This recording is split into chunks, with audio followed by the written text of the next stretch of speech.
Well, Lauren, you got to remember, I grew up in Cleveland, Ohio, so a nice sunny day where we could go to the beach was 45 and 2 feet of snow. Ted knows exactly what I'm talking about. He grew up in New York, but that's a tradition from where I come from. A lot of traditions with this game. You mentioned the third Saturday in October, though they don't really do that anymore, but some of the bars here in town don't serve Tennessee whiskey the entire week. Some people don't wear orange the entire week, but the most famous tradition surrounding this game happens after the final whistle is blown, and we've already crowned a champion. You know, it's an important week for Alabama. There's so much hate towards Tennessee. The 1 week a year in Tuscaloosa dedicated for hate in anything orange and white is dedicated to lots of green at R&R Cigar Shop. This is the one time a year that somebody will smoke a cigar, a lot of people, and this is the week that they do it, you know.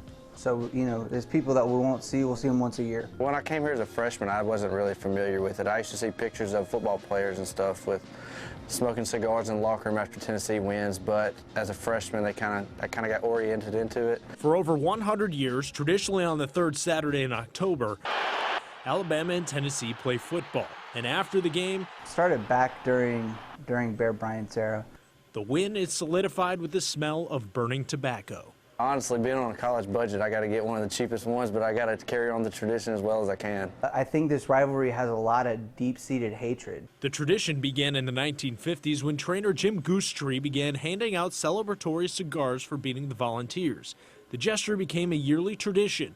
Originally a secret because of NCAA rules, today players and fan bases openly participate. 2 years ago, after the Tennessee game, it was everywhere. It looked like a chimney was Denny Chimes. The anticipation, the expectation are there that that Tennessee will come in and they'll leave with a loss, and we'll be lighting up our cigars after the game. A 60-year tradition once kept in the shadows, now a celebration that adds to the sweet taste of victory. It's a classy tradition, right? And that's what I really like about it. Go and do something refined after a win instead of go burn down the town.